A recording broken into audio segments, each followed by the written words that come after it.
ഇനി മേലാൽ ഇതുപോലത്തെ പ്രശ്നങ്ങളിൽ ചെന്ന് പെട്ടൂന്ന് ഞാൻ അറിഞ്ഞ പറഞ്ഞില്ലെന്ന് വേണ്ട.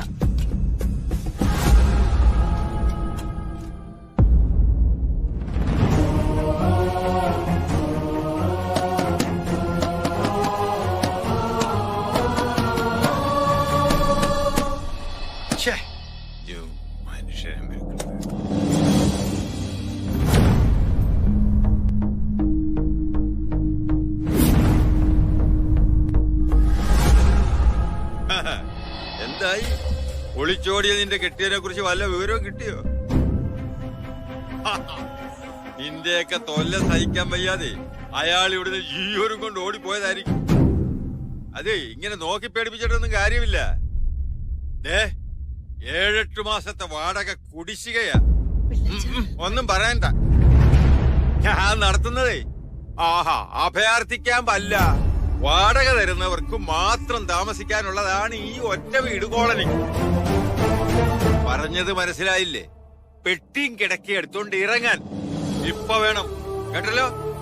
മതി ഓസിനുള്ള പൊറുതി. പെട്ടെന്ന് വന്ന് ഇങ്ങനെ പറഞ്ഞ ഈ കുട്ടികളെയും കൊണ്ട് ഞാൻ എങ്ങോട്ട് പോകാനാ പിള്ളച്ച? എനിക്ക് കുറച്ച് സമയം തരണം. വീടിന്റെ വാടക ഞാൻ എങ്ങനെയെങ്കിലും തന്നോളാം.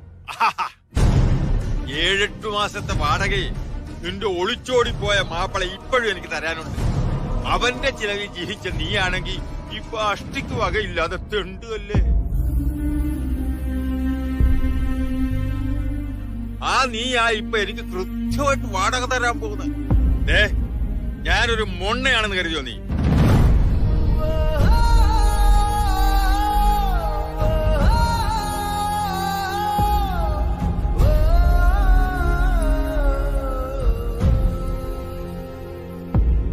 ഇതാ 7-8 മാസത്തെ മാത്രമല്ല, ഇനി മുന്നോട്ടുള്ളതും കൂടി എടുക്കാനുണ്ടാവും. ഇത് നിന്റെ താലിമാലല്ലേ? അതുകൊണ്ട് അല്ല, ഇത്ര നിസ്സാരമായിട്ട് ഊരി നീട്ടുന്നത് കണ്ടോണ്ട് ചോദിച്ചു പോയതാ. എന്റെ മനസ്സിൽ അങ്ങനൊരു വില ഇനിയില്ല. എന്നാ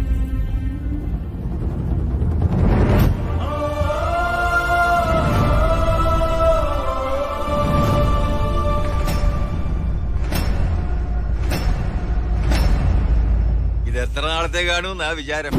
അത് കഴിഞ്ഞാലോ? വാടക തരാതെ നീയും നിന്റെ കെട്ടിയവനെ പോലെ ഒളിച്ചോടില്ലെന്ന് ആര് കണ്ടു? ഒളിച്ചോട്ടക്കാരുടെ കുടുംബം ഒരിക്കലുമില്ല പിള്ളച്ച. എന്റെ മക്കളാണ് സത്യം. ശരി ശരി, പറഞ്ഞതെല്ലാം ഓർമ്മ വേണം. പിള്ളച്ച, ഇനി മേലിൽ എന്നെയോ എന്റെ മക്കളെയോ പറ്റി മോശപ്പെട്ട ഒരു വാക്ക് പോലും ആ നാവെന്ന് വീഴരുത്. വീണ താൻ വിവരറിയും.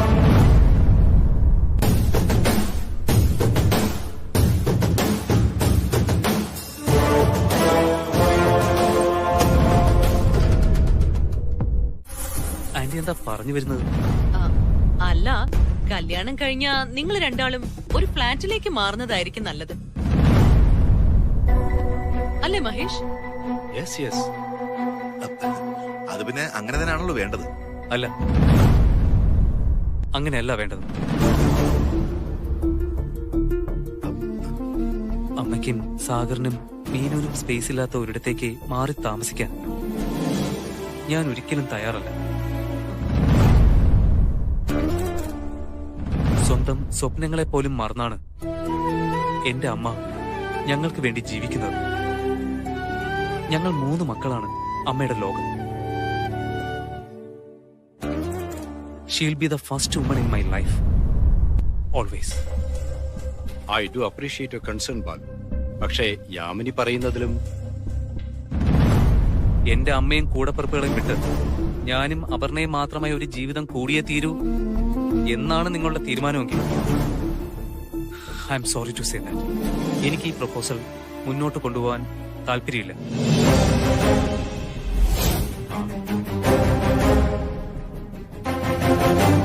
Let's stop this here.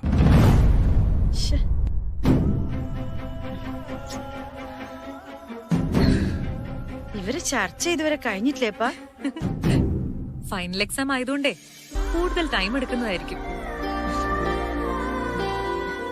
Anti വാ, നമുക്കൊന്ന് പോയി നോക്കാം. ശരി.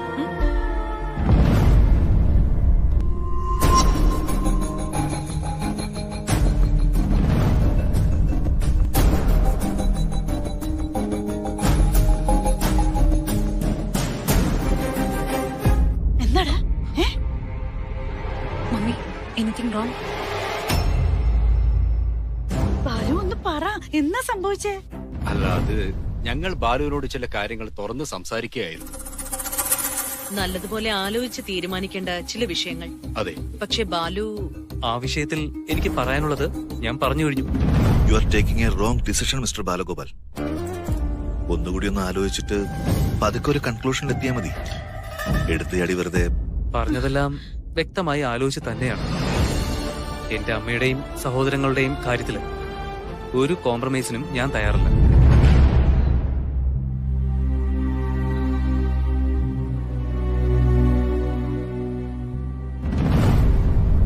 കൂടുതലൊന്നും എനിക്ക് പറയാനില്ല. അമ്മേ വാ. ബാലു, ഇല്ലമ്മേ, നിൽക്കേണ്ട കാര്യമില്ല ഇനി. എടാ നിക്കടാ. ബാലു,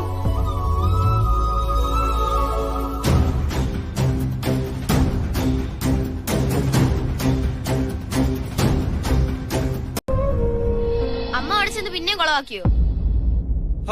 ഈ അമ്മയുടെ ഒരു കാര്യം വായും വെച്ച് മിണ്ടാതിരിക്കുക, എത്ര പറഞ്ഞാലും കേക്കില്ല.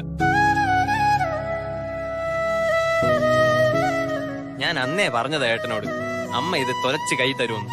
ഇപ്പൊ സമാധാനായല്ലോ.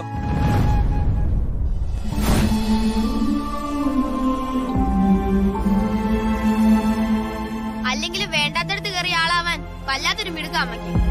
സ്വന്തം മക്കളുടെ ജീവിതം കോഞ്ഞാട്ടാവുന്ന കാര്യമാണെങ്കിലും അമ്മ അത് ചെയ്തേ അടങ്ങൂ. മതി, നിർത്തി. ഇനി അമ്മയെ കുറിച്ച് ഒരു അക്ഷരം മിണ്ടി പോരുത്. നിങ്ങൾക്ക് എന്തറിയാം ഈ അമ്മയെ പറ്റി? പറക്കമുറ്റാത്ത 3 കുഞ്ഞുങ്ങളുമായി 2 അറ്റം കൂട്ടിമുട്ടിക്കാൻ രാവിലെ 4 മണി മുതൽ രാത്രി 12 മണി വരെ ഒരു ദിവസം പോലും വിശ്രമമില്ലാതെ അമ്മ കിടന്ന് കഷ്ടപ്പെടുന്നത് കണ്ടു വളർന്നവനാ ഞാൻ. നമ്മൾ 3 പേരെയും കൊണ്ട് ഒരു ട്രെയിനിന്റെ മുന്നിൽ ചാടി ഒറ്റ നിമിഷം കൊണ്ട് ഇതെല്ലാം അവസാനിപ്പിക്കാമായിരുന്നു അമ്മയ്ക്ക്. പക്ഷെ അമ്മ അത് ചെയ്തില്ല. പകരം പോരാടി ജീവിക്കാനാ അമ്മ ശ്രമിച്ചത്. ഒരിറ്റ് തളരാതെ, ഒരിഞ്ച് പതറാതെ അമ്മ നടത്തുന്ന ആ പോരാട്ടത്തിന്റെ ഫലമാ എന്റെയും നിന്റെയും ഇവളുടെയും ഒക്കെ ഒട്ടാത്ത വയറും മേലോട്ട് നോക്കുമ്പോ കാണുന്ന ഈ ഒറ്റമുറി തണലും.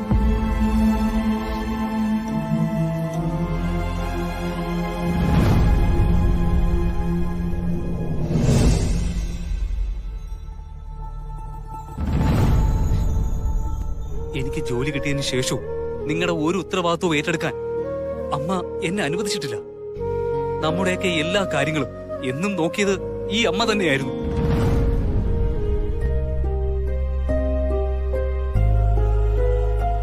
ആ അമ്മയും നിങ്ങളെയും ഉപേക്ഷിച്ചാലേ എന്റെ കല്യാണം നടക്കൂന്ന് ആര് വാശി പിടിച്ചാലും അങ്ങനെ ഒരു ജീവിതം വേണ്ടെന്ന് വെക്കാനേ എനിക്ക് പറ്റൂ. അറിഞ്ഞോ അറിയാതെയോ അമ്മ എനിക്ക് പഠിപ്പിച്ചു തന്ന സംസ്കാരം അതാണ്. ആ തിരിച്ചറിവിനോളം വരില്ല ലോകത്ത് മറ്റൊന്നും. പക്ഷെ മോനെ, അപർണയെ ഈ ജന്മത്തെനിക്ക് മറക്കാനാവില്ലമ്മേ. അവളില്ലാത്തൊരു ജീവിതം എനിക്കൊട്ടും എളുപ്പമായിരിക്കില്ല. പക്ഷേ ഈ ഞാനെന്ന് പറയുന്നത് നിങ്ങളും കൂടെ ചേരുന്നതല്ലേ. എന്റെ ജീവിതത്തിൽ നിന്ന് നിങ്ങൾ പറിച്ചകറ്റപ്പെട്ടാ പിന്നെ ഞാനില്ലാതെയാവും. എനിക്കിനി സ്വർഗം തരാന്ന് പറഞ്ഞാലും നിങ്ങളെ വിട്ടൊരു ജീവിതം എനിക്ക് നരകം തന്നെയായിരിക്കും അമ്മേ. എനിക്കത് വേണ്ട. ഏട്ടാ,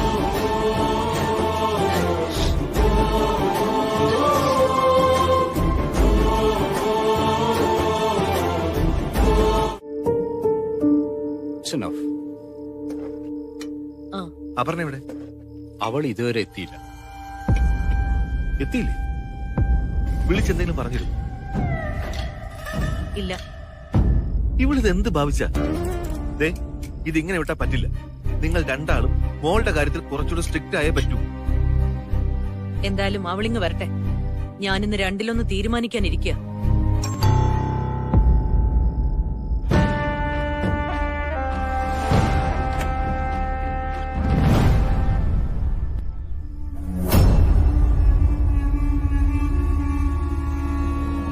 അപ്പൊ ഒന്ന് നിന്നെ. നീ എവിടെയായിരുന്നു ഇത്രയും നേരം? അവനെ കാണാൻ പോയതായിരിക്കും, അല്ലാതെ അവിടെ പോവാന്. നിക്ക്. ചോദിച്ചതിന് മറുപടി പറഞ്ഞിട്ട് പോയാ മതി. ആ യാമിനി, അവള് വന്ന് കയറിയതല്ലേ ഉള്ളൂ. ചെന്നൊന്ന് ഫ്രഷ് ആവട്ടെ. ചോദിക്കാനുള്ളതൊക്കെ അത് കഴിഞ്ഞാവാം. ചെന്ന് ഡ്രസ്സ് മാറി വാപ്പു, നമുക്ക് ഒരുമിച്ച് കഴിക്കാം. വേണ്ട പാപ്പ, I don't feel like having. അതെന്താ നിനക്ക് വേണ്ടാത്ത? ഇന്നത്തെ ദിവസം ഇവൾ ഇവിടുന്ന് പച്ചവെള്ളം കുടിച്ചിട്ടില്ല. നീ എന്താ പട്ടിണി കിടന്ന് ഞങ്ങളെ തോൽപ്പിക്കാൻ നോക്കുവാണോ? ആ സ്ട്രാറ്റജിയൊക്കെ ഒരുപാട് പഴഞ്ചനല്ലേ മോളെ. നീ കുറച്ചുകൂടെ പ്രാക്ടിക്കൽ ആയിരിക്കുമെന്ന് ഞാൻ കരുതിയത്. ആ, നിങ്ങൾ രണ്ടുപേരും ഒന്ന് നിർത്തുന്നുണ്ടോ? അനാവശ്യമായിട്ട് മഹേഷ് ഇവൾക്ക് കൊടുക്കുന്ന ഇത്തരം പ്രൊട്ടക്ഷനാ ഇവളുടെ ധൈര്യം. ഇങ്ങനെ പട്ടിണി സമരം നടത്തിയ എന്റെ മനസ്സ് മാറുമെന്നാണോ നിന്റെ വിചാരം? ദാറ്റ് വോണ്ട് വർക്ക് മോളു.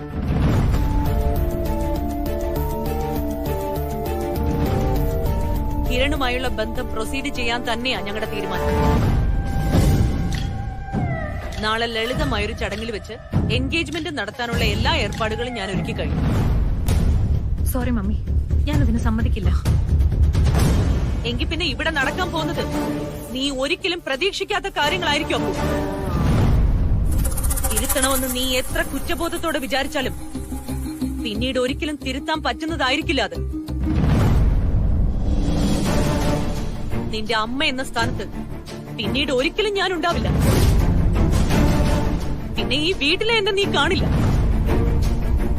സ്വന്തം മകള് കാരണം അത്രയും വലിയൊരു അപമാനം ഏറ്റുവാങ്ങിയിട്ട് പിന്നെ നിന്നോടൊപ്പം ഈ വീട്ടിൽ കഴിയാൻ ഞാൻ നിൽക്കില്ല. അപ്പോ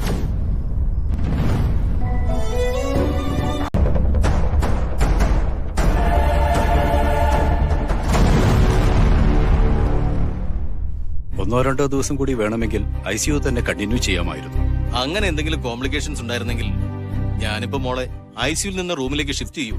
she is perfectly alright Mahesh. Hello Sandeep, എത്ര കാലമായിടാ കണ്ടിട്ട്. എങ്ങനെയുണ്ട് ജർമ്മനി വാസം? ഇങ്ങ് വന്നേ, കുറച്ച് വിശേഷങ്ങൾ പറയാനുണ്ട്. വാ.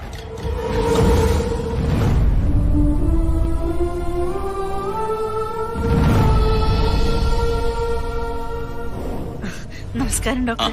നമസ്കാരം സുധാമണി. ആ, നിങ്ങൾ പരിചയക്കാരാണോ? സുധാമണിക്ക് വരെ നേരത്തെ അറിയൂ? അങ്ങനെയാണെങ്കിൽ മഹേഷേ, നിങ്ങൾ ഇവർക്കൊരു സ്പെഷ്യൽ താങ്ക്സ് പറഞ്ഞേ പറ്റൂ. സുധാമണി ഹോസ്പിറ്റലിലെ ഒരു ബ്ലഡ് ഡൊണേഷൻ കോർഡിനേറ്ററാണ്.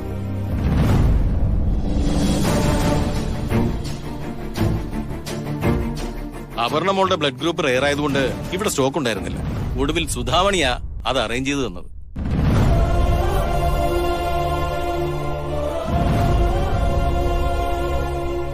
നീ വന്നേ.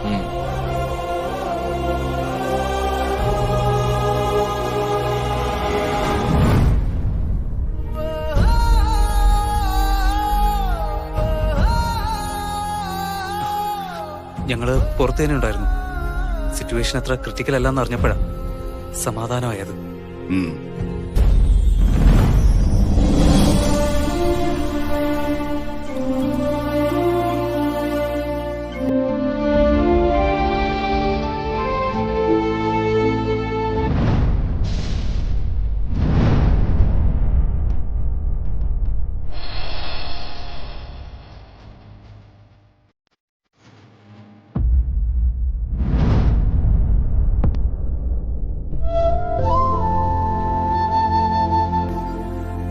ഓരോന്ന് കാണിച്ചു വെച്ചിട്ട് കരയുന്ന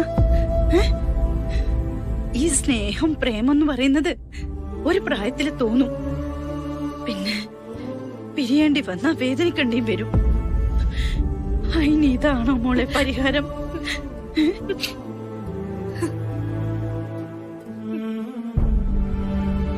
ഒരു ബാലുവിന് വേണ്ടി ഇല്ലാതാക്കാനുള്ളതല്ല നിന്റെ ജീവിതം. നമ്മൾ കാണുന്ന എല്ലാ സ്വപ്നങ്ങളും നടക്കണമെന്നില്ല. ബാലു അല്ലെങ്കിൽ ബാലുവിനേക്കാൾ എന്തുകൊണ്ടും യോഗ്യനായ മറ്റൊരാൾ നിന്റെ ജീവിതത്തിലേക്ക് കടന്നു വരിക തന്നെ ചെയ്യും. അതായിരിക്കും ദൈവം നിനക്ക് വേണ്ടി കണ്ടെത്തി വെച്ചിരിക്കുന്ന നല്ല ഭാവി.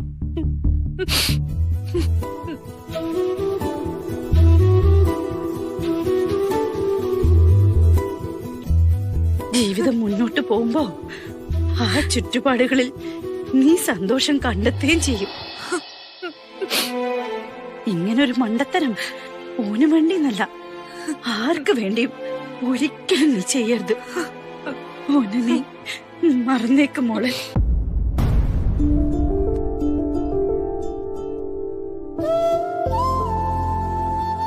നമുക്കിഷ്ടപ്പെട്ട ജീവിതം ജീവിക്കാൻ നമ്മളെ മനസ്സിന്റെ വലിപ്പം മാത്രം പോരാ മോളെ.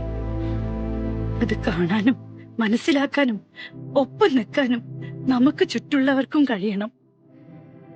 അങ്ങനെ സംഭവിച്ചില്ലെങ്കിൽ നമ്മുടെ സ്വപ്നങ്ങൾ സ്വപ്നങ്ങളായി തന്നെ മരിക്കും.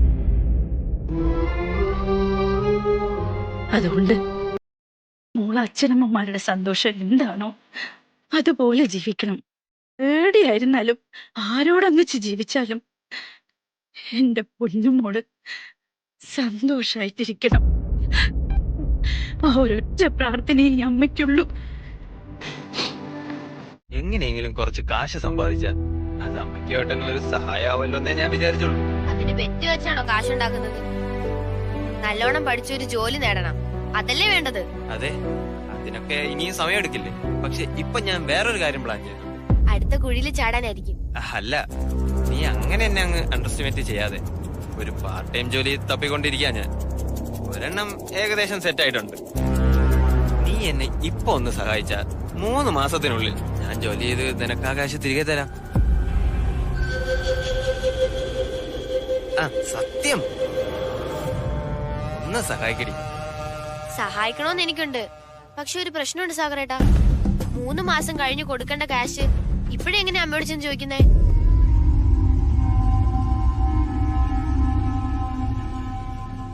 ആ വീക്കായ കുട്ടികൾക്ക് 1 hour എക്സ്ട്രാ ക്ലാസ് നേരത്തെ തുടങ്ങുന്നു പറഞ്ഞൊന്ന് ഒപ്പിക്ക്. ഓ, സമ്മതിക്കണം ഗുരു. എന്ത് പറയുന്നു? അത് ഓക്കെ ആണോ? ആലോചിക്കാം. ആ മതി, അത് മതി.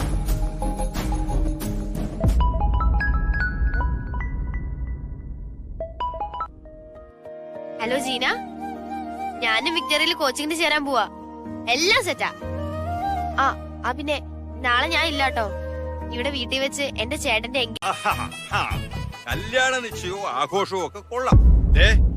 എന്റെ ബിൽഡിങ്ങിന് എന്തെങ്കിലും കുഴപ്പം പറ്റിയാൽ ഉറപ്പായിട്ട് ഞാൻ ഫൈൻ അടിച്ചിരിക്കും.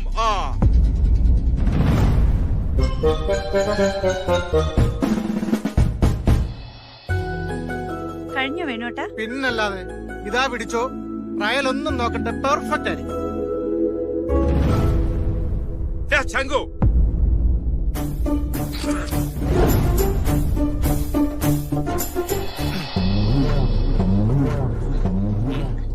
അയ്യ എന്തൊരു ബാങ്ക്.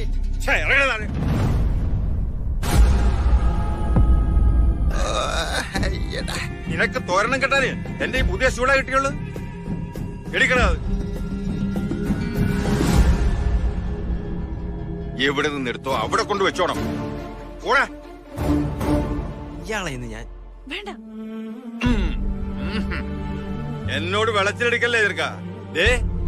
ഇതിന്റെ ഫൈനെ നിന്റെ അച്ഛൻ ഗണേശന്റെ ഞാൻ വാങ്ങിച്ചോളാം കേട്ടാ.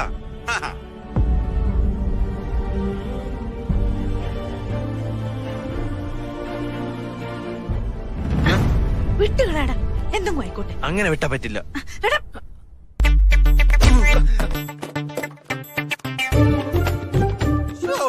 എന്താണ് കുരുപേ, കണ്ണ് കണ്ടുകൂടെ? Sorry uncle, sorry. ഞാനൊരു അത്യാവശ്യ കാര്യത്തിന് മാധവമേ കാണാൻ പോയതാ. വാഴക്കൊല എടുക്കാനായിട്ട് എന്തിനാണോ എന്റെ മുഖത്തോട് കയറി? വാഴക്കൊലയല്ല, തേങ്ങാക്കൊല, തേങ്ങാക്കൊല. കിടന്നമറണ്ട, എനിക്ക് ചെവി കേക്കാം. ചുമ്മാതല്ല ഈ കുന്ത്രാടൻ ചെവി കുത്തിക്കറ്റി വെച്ചിരിക്കുന്നത്.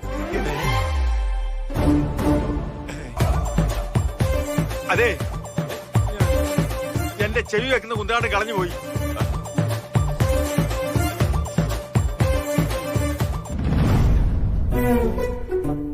എന്റെ ഹിയറിംഗ് എയ്ഡ് കാണുന്നില്ല. പണിയെല്ലാം നിർത്തിട്ടെ എല്ലാം ഇവിടെ ഒന്ന് തപ്പിയെടുത്തതാ. വേഗം വേണം. 25,000 രൂപയുടെ മുതലാ.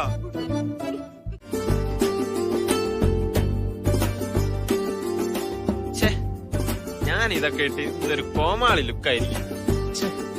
എന്നാലും അമ്മയ്ക്ക് അങ്ങനെ തെറ്റാൻ വഴിയില്ലല്ലോ. മുണ്ടിന് പറ്റിയ ഷർട്ടേ അല്ല, രണ്ടും കൂടി ഒരു മാച്ചും ഇല്ല.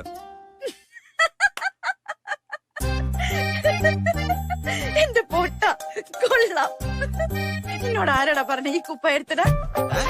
പിന്നെ പഴയതിട്ട് വരാനോ? അതിനെ ഈ സാഗരയിലെ ജാക്കിയെ കിട്ടില്ല. എടാ പൊട്ട, ഇത് ബാലുവിന്റെ കുപ്പായാന്ന്. അത് ഊരി ഓന് കൊടുത്താ വേറെ ഉണ്ട് എനിക്ക്. ഞാൻ പറഞ്ഞില്ലേ അമ്മയ്ക്ക് തെറ്റില്ലാന്ന്. എനിക്കുള്ളത് വരട്ടെ, എന്നിട്ട് പറയാം. പിടിച്ചോ. ഹെൽപ്പ് ചെയ്യാ.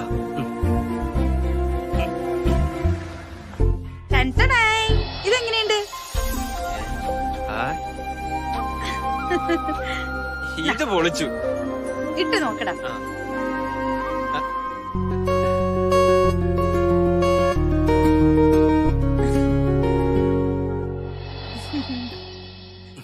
സൂപ്പർ.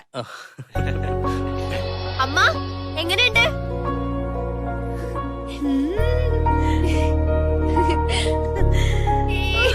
ഒരു മാലാക കുട്ടീനെ പോലെയുണ്ട് അല്ലടാ? പക്ഷേ ഒരു കുറവും കൂടിയുണ്ട്. എന്റെ പൊന്നിന് ആൾക്കാരെ കണ്ണേറ് കിട്ടാണ്ടിരിക്കാൻ. ഇവിടെ വന്നപ്പോ നമ്മളെ ഗ്ലാമറൊക്കെ പോയി.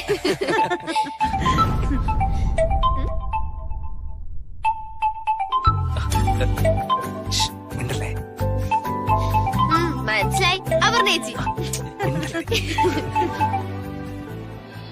അപ്പു, ഞങ്ങൾ ഇവിടെ ഇറങ്ങാം. ഓ ശരി. See you. അമ്മ, അവരവിടെ നിന്ന് പുറപ്പെട്ടിട്ടുണ്ട്. Any time ഇങ്ങെത്തും. അതെയാ? അയ്യോ, എന്നാ വാ ഇറങ്ങാം. വാ നിക്കമ്മ, ഒരു മിനിറ്റ്. എന്നാ? ഇതുപോലെ വൃത്തിയായി ഡ്രസ് ചെയ്തിട്ട് നമ്മൾ ഇന്ന് വരെ ഒന്നിച്ചു നിന്നിട്ടില്ല. അതുകൊണ്ട് നമുക്കൊരു സെൽഫി എടുത്തിട്ടു. വേഗം എടുക്ക്.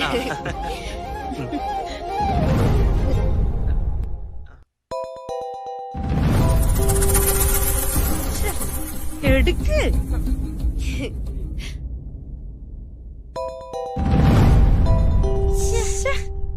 ഇതാരടാ ഇങ്ങനെ തുരിതുരാന്ന് വിളിക്കുന്നേ? അത് പിന്നെ ടെലിമാർക്കറ്റിന്റെ ആൾക്കാരാ. പെട്ടെന്ന് എടുക്കാം നമുക്ക്.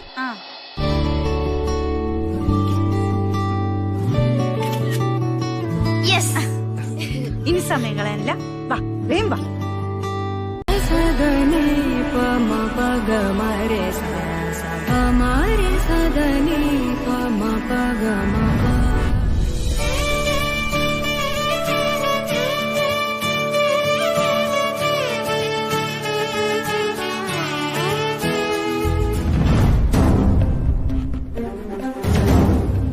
ഇത്ര കുറഞ്ഞ സമയത്തിനുള്ളിൽ ഇത്ര നല്ല രീതിയിലുള്ള ഒരുക്കങ്ങൾ സത്യത്തിൽ പ്രതീക്ഷിച്ചില്ല.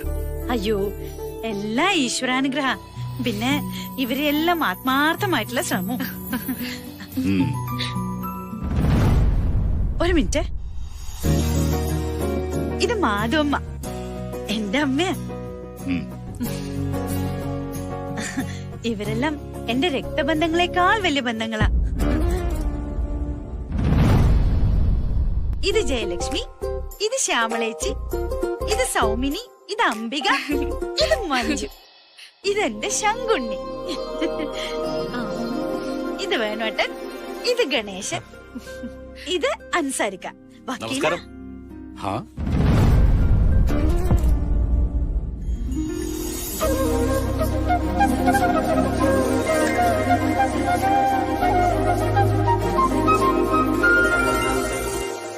അപർണയുടെ വുഡ് ബി ഈ കോളനിയിലാണോ താമസിക്കുന്നത്? അതെ, അതാ എന്റെ മമ്മി വരാഞ്ഞത്. യാമിനി എനിക്ക് എന്താ വട്ടായോ? Very bad decision.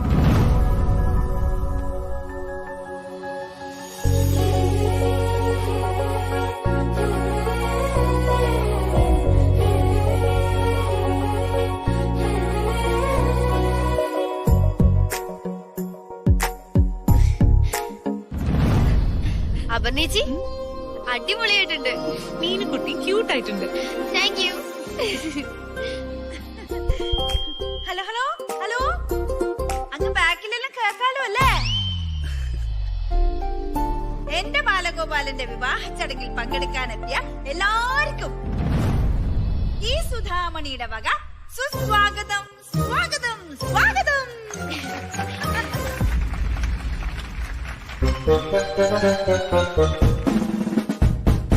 എന്റെ ഏറ്റുപറച്ചിൽ എങ്ങനെയുണ്ട്? വലിയ വലിയ പരിപാടികളെല്ലാം നടക്കുന്ന സമയത്ത് മൈക്കിൽ കൂടി ഇങ്ങനെയല്ലേ കേൾക്കുക?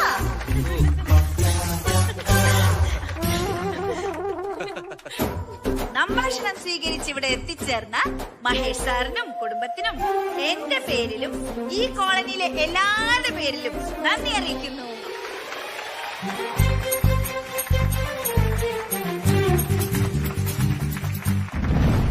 ഇതെന്താ വല്ല രാഷ്ട്രീയ പൊതുയോഗം നടക്കുവാണോ? So ridiculous. അവരവരുടെ സന്തോഷം കൊണ്ട് ചെയ്യുന്നതല്ലേ സന്ദീപേ, നടക്കട്ടെ.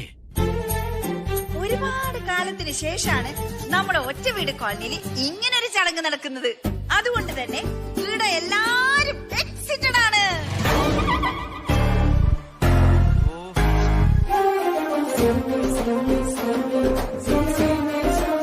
ഏയ് ഒന്നുമില്ല പത്മ, നിങ്ങൾ കരുതുന്നത് പോലെ ഒന്നുമില്ല. Nothing at all. പോലീസിന് എന്തോ ഒരു അബദ്ധം പറ്റിയതാ. വേണ്ട വേണ്ട, തൽക്കാലം ഹെൽപ്പ് ഒന്നും വേണ്ട. Anyway thank you so much for the concern. എന്തെങ്കിലും ഉണ്ടെങ്കിൽ ഞാൻ അങ്ങോട്ട് വിളിച്ചോളാം. ശരി എന്നാ. ആൾക്കാരോട് മറുപടി പറഞ്ഞ് ഞാൻ മടുത്തു മഹേഷ്. എത്ര കോൾസാ വരുന്നേ? എന്തൊരു ഏടാകൂടത്തിലാ നമ്മൾ ചെന്ന് തലവെച്ച്. നമ്മളെടുത്തത് ഒരു റോങ് ഡിസിഷൻ ആയി പോയോന്ന് ഇപ്പൊ എനിക്കും തോന്നാതെയില്ല. ഈ ഒരു ചെറിയ കാര്യത്തിന് നിങ്ങൾ എന്തിനാ ഇത്ര സീരിയസ്നെസ് കൊടുക്കുന്നത്? ഇതാണോ ചെറിയ കാര്യം? കൊള്ളാം. നമ്മുടെ ഫ്രണ്ട്സിന്റെ ഫാമിലിയുടെ ഇടയില് ഇപ്പൊ നിന്റെ എൻഗേജ്മെന്റിനേക്കാൾ വലിയ വാർത്തയാ ആ ചെറുക്കനെ പോലീസ് കൊണ്ടുപോയത്.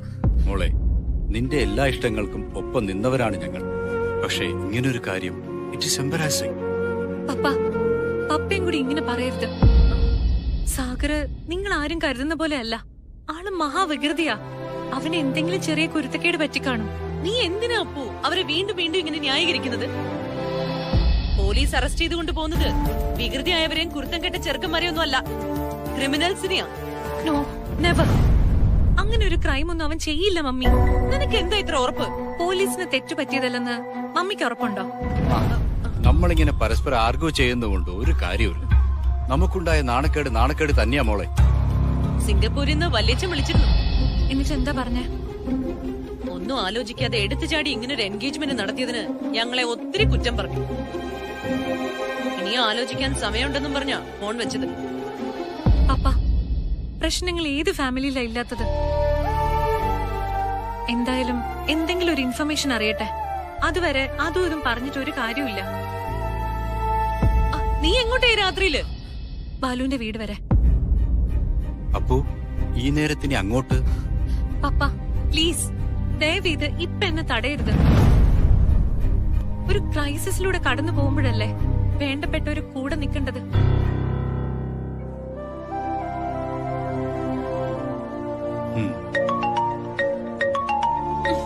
എനിക്കിനി ആരോടും മറുപടി പറയാൻ വയ്യ.